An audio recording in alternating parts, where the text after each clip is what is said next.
మళ్ళీ అన్వేష్ ఐజోడ్ స్టార్ట్ చేశాను. Anvesh video upload అయిన 1 అవర్‌కి ఐజోడ్ అప్‌లోడ్ అయితుంది. నాకు అర్థం కాని విషయం ఏంటంటే, అన్వేష్ అప్‌లోడ్ చేసిన 1 అవర్‌కి ఏజ్‌లో ఎందుకు అప్‌లోడ్ చేసిందో అర్థం కావట్లే. ఆయనకంటే ముందే అప్‌లోడ్ చేయొచ్చు కదా! ఇక్కడ నాకు అర్థమైంది ఫస్ట్ ఆయన చెప్పి నువ్వు అప్‌లోడ్ చేసిన ప్రతి అవర్‌కి 1 అవర్ లోపు నేను కూడా ఒక వీడియో అప్‌లోడ్ చేస్తా అంటున్నావు. అదేదో 1 అవర్ ముందే నువ్వు అప్‌లోడ్ చేయొచ్చు కదా! ఇప్పుడు అన్వేష్ పని అన్వేష్ చూసుకుంటున్నా, ఐదు రూపాయలు నా వీడియో చూసుకుంటున్నా. కానీ ఇక్కడ మెయిన్ మనం ఆలోచించాల్సింది ఏంటంటే, అన్వేష్ ఎప్పుడైతే వీడియో అప్‌లోడ్ చేసిందో ఎగ్జాక్ట్‌గా 1 అవర్‌కి అంటే 1 అవర్ తర్వాత మన ఐదులో అప్‌లోడ్ చేస్తుండు.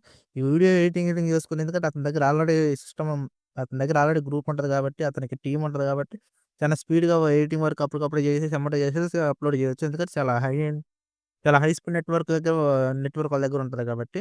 నాకు అర్థం కాని విషయం అంటే అన్వేష్ అప్‌లోడ్ చేసినప్పుడు ఇతను ఎందుకు అప్‌లోడ్ చేస్తాడో నాకు అర్థం కావట్లే. అంతకంటే ముందు అప్‌లోడ్ చేయొచ్చు కదా! అతను తీసే పర్టిక్యులర్ పాయింట్స్ పట్టుకొని మాట్లాడిన తర్వాత 5 అని అంటుండు.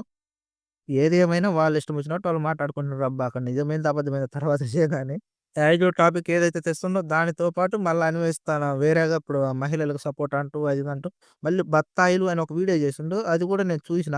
దాని గురించి మీరేమనుకుంటున్నారో కామెంట్ చేయండి. డెఫినెట్‌గా మీరు కామెంట్ గాని చేస్తే దాని మీద ఫుల్ వీడియో మనం చేసుకుందాం. ఆ తర్వాత మళ్ళీ అన్వేష్ అప్‌లోడ్ చేసిండు. ఆ బత్తాయిల వీడియో అయిపోయిన తర్వాత అన్వేష్ అప్‌లోడ్ చేసిన 1 అవర్‌కి ఐజోడి వీడియో వచ్చింది. దాని గురించి మీరు కూడా ఏమంటారో ఒకసారి కామెంట్ చేయండి. దీంట్లో మనం దేని సైడు అనేది మన మ్యాటర్ కాదు.